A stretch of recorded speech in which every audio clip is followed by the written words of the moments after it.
Crítica y análisis histórico de la arquitectura. Islam. ¿Qué es? La cultura islámica corresponde al Islam como basamento. Esto se refiere a la doctrina religiosa predicada por Muhammad o como también se le hace conocer Mahoma. Esta designación refiere tanto a los pueblos practicantes como a sus creencias religiosas. Sin embargo, no solamente es una religión, es a su vez una ley que rige de manera estricta a toda la comunidad musulmana. Dios es la causa de todo, es quien da recompensas y castigos. El vocablo Islam proviene del origen árabe salama. Su significado es pureza, paz, sumisión y obediencia. El deber del Islam radica en hacer la paz, imponiéndose a la voluntad de Dios y obedecer su ley. Los judíos y cristianos reconocen que el Islam es una de las religiones más grandes del mundo. Asimismo, la cultura islámica desde su perspectiva religiosa se considera monoteísta. La misma se basa en la revelación y en el estudio orientado hacia el análisis del problema del destino de los hombres, como de sus cosas y del mundo en donde construye vida, siempre en función a la fe como perspectiva. El libro sagrado de los musulmanes es el Corán, y así pues, el Islam significa entonces la devoción total a los designios de Dios por medio del profeta Mahoma. Tradiciones. Al menos una vez en la vida del musulmán, éste deberá realizar la peregrinación hacia la Meca, vestido totalmente de blanco, enrumbado a realizar ritos y oraciones concernientes a la misma. No existe la figura sacerdotal. La relación es directa con Alá. No deben existir intermediarios. Se encuentra totalmente prohibido el consumo de carne de cerdo, así como de animales que no han podido ser desangrados. Las bebidas con alcohol y el vino se encuentran prohibidos de la misma manera. El oro y la plata se encuentran prohibidos y se utilizará para beber o como vasija. La mano derecha se utiliza únicamente para comer, mientras que la izquierda es para mero aseo personal. Las ropas transparentes y ajustadas se encuentran totalmente prohibidas. Las mujeres musulmanas llevan un velo que cubre su rostro.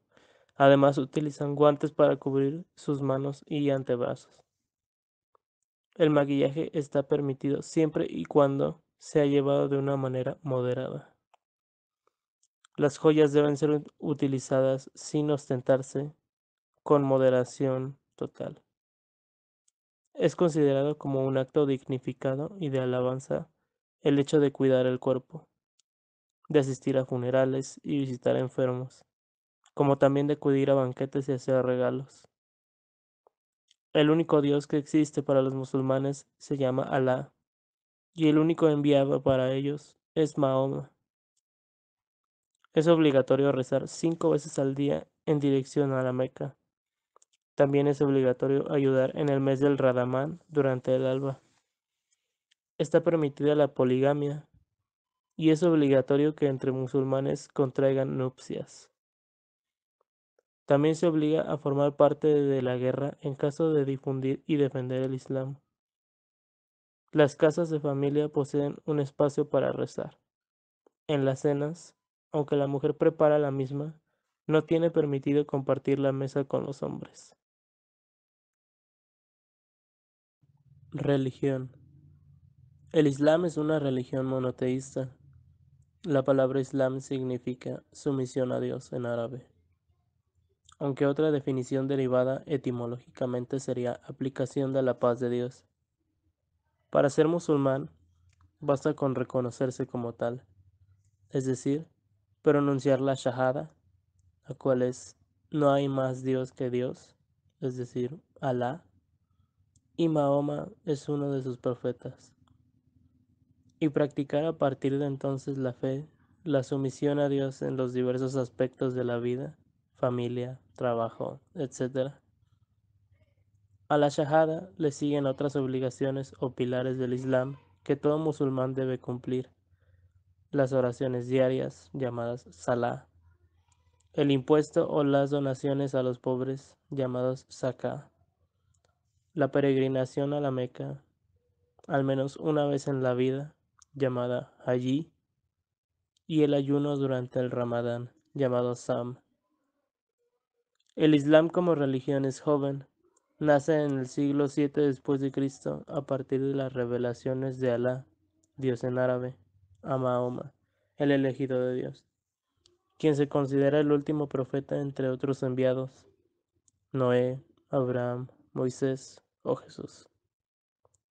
El Islam sería, bajo esta concepción, la continuación y el perfeccionamiento de la tradición espiritual revelada a la humanidad, común a otras dos de las grandes religiones monoteístas, el cristianismo y el judaísmo. Las revelaciones de Dios a Mahoma se recogerían en un texto sagrado, el Corán. El Corán es fruto de las revelaciones memorizadas por Mahoma y sus seguidores, que después se compilaron. Consta de 114 capítulos o suras, divididos en multitud de versículos o aleyas. Los musulmanes consideran el Corán como invariable, ya que es la palabra directa de Dios, razón por la cual se prefiere su recitación en árabe clásico. La Sunna, por su parte, es la tradición o hábito, una serie de escritos donde se retrata la forma de hacer de Mahoma en vida, sus decisiones y comportamientos, considerados ejemplo a seguir por los musulmanes. La cultura islámica alcanzó un notable florecimiento, favorecida por el uso de la misma lengua, el árabe. Los musulmanes adoptaron elementos culturales orientales y occidentales y los adaptaron a su propia cultura. Recuperaron la cultura y la ciencia de la antigüedad, incorporando elementos persas, chinos, indios y propios. Destacaron igualmente en filosofía, geografía y en las ciencias aplicadas, perfeccionando el regadío, la fabricación de papel y perfumes. En la literatura sobresale Las Mil y una Noche. La prohibición de representar imágenes sagradas en el Islam hizo que se dedicaran especialmente a la arquitectura y a las artes decorativas. En arquitectura destaca el uso de arcos y cúpulas con una profusa decoración geométrica, epigráfica y vegetal. El edificio más representativo fue la mezquita, lugar de oración en el Islam. Su arte se vio influenciado por técnicas y elementos artísticos de los pueblos a los que conquistaron. A estos elementos adaptaron sus ideas, de las que destacan la prohibición religiosa de representar imágenes. Destacaron en arquitectura y artes decorativas, teniendo escaso desarrollo en escultura y pintura. En arquitectura usaron ladrillo y yeso, y elementos constructivos como columna, arco de herradura y cúpulas. Para disimular la pobreza de los materiales, se usó una rica decoración que cubría los muros con mármoles, mosaicos y motivos epigráficos. También realizaron construcciones civiles y militares, madrazas o escuelas, palacios y alcazabas o fortalezas. En las artes decorativas destacaron la cerámica y la miniatura, empleada para decorar los libros. Entre las principales creaciones está la mezquita, que es el espacio de oración, significa lugar para arrodillarse. Las mezquitas constan de estos elementos. El patio es un espacio abierto rodeado por un pórtico en cuyo centro se sitúa la fuente de las abluciones, donde los fieles se purifican antes de la oración. En uno de los muros laterales del patio se sitúa el alminar o minarete, la torre desde la que el almuecín llama a la oración. La sala de oración es un espacio diáfano dividido en naves por filas de arcos. Uno de sus muros, la quibla, está orientado hacia la Meca y en él se halla el mihrab, nicho que marca la dirección del rezo. Se trata de un espacio vacío, ya que los musulmanes no representan a Alá. Junto a este se dispone el mimbar, un púlpito desde el que la autoridad religiosa, imán, dirige el rezo.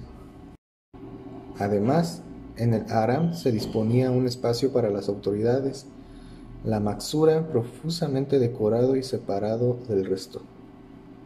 Este espacio surgió en un segundo momento para separar a las autoridades del pueblo, para así evitar atentados. Los palacios, rodeados de fuentes y jardines, constan de una zona pública para recibir a los embajadores y funcionarios y otra zona privada. La familia musulmana puede ser extensa, poligámica o de cualquier otro tipo. No hay prescripción acerca de la forma que debe adoptar, ni hay posicionamiento en pro o en contra del tipo de familia nuclear. La forma organizativa es una cuestión abierta. Las posiciones sociales que constituyen la familia musulmana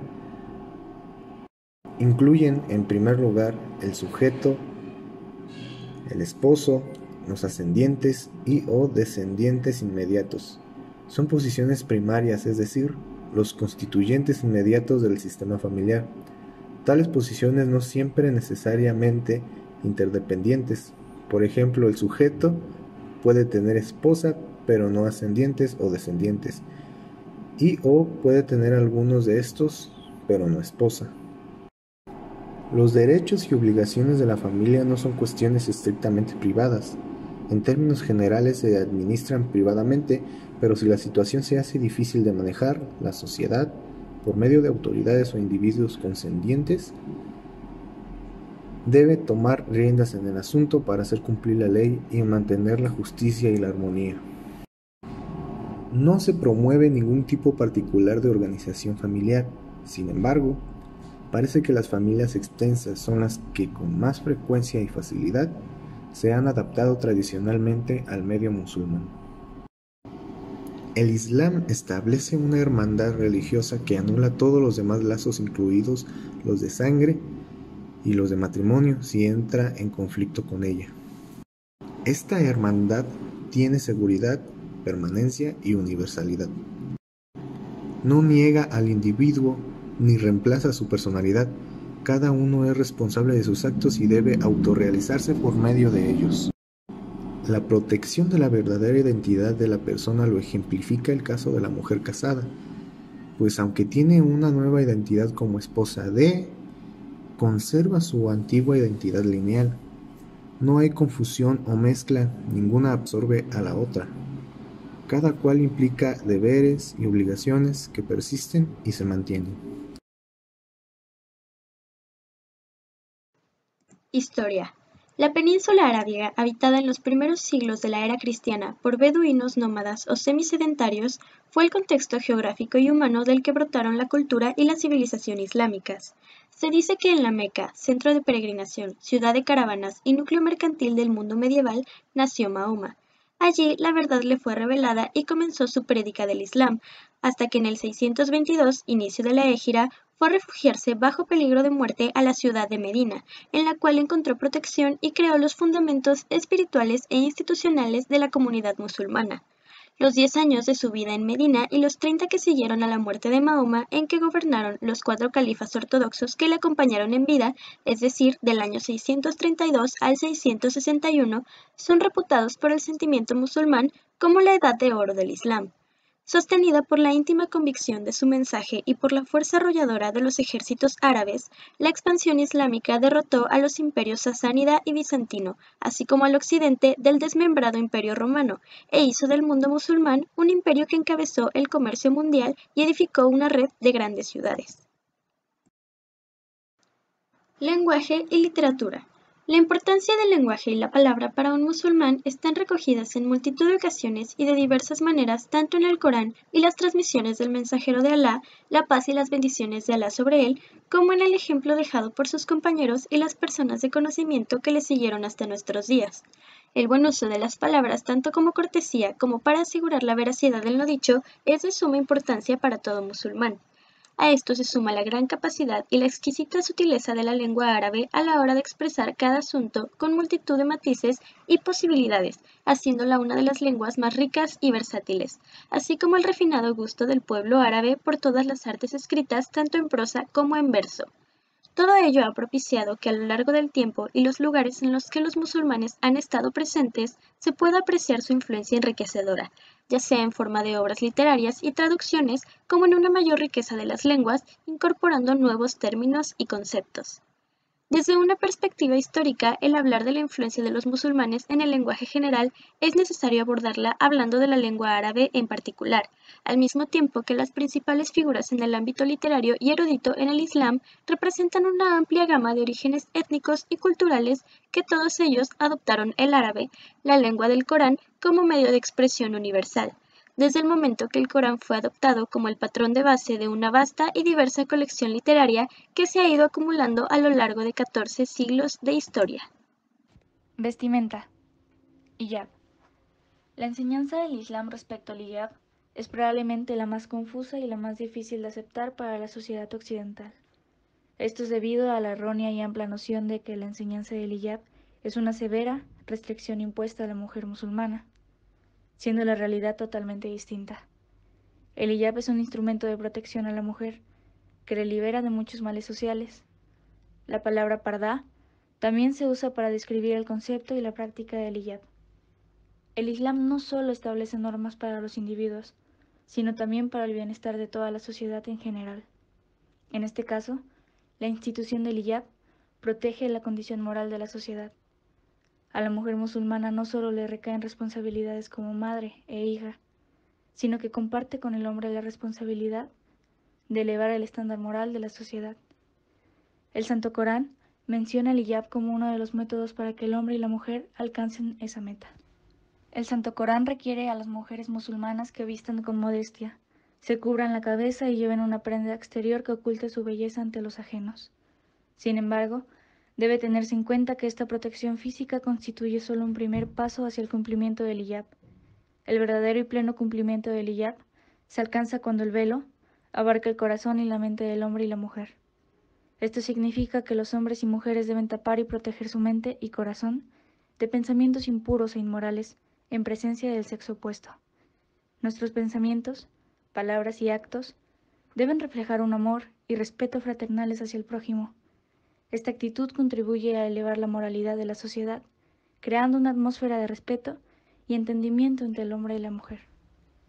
En cuanto a la vestimenta masculina, los hombres musulmanes tienen menos exigencias en su código de vestimenta que las mujeres.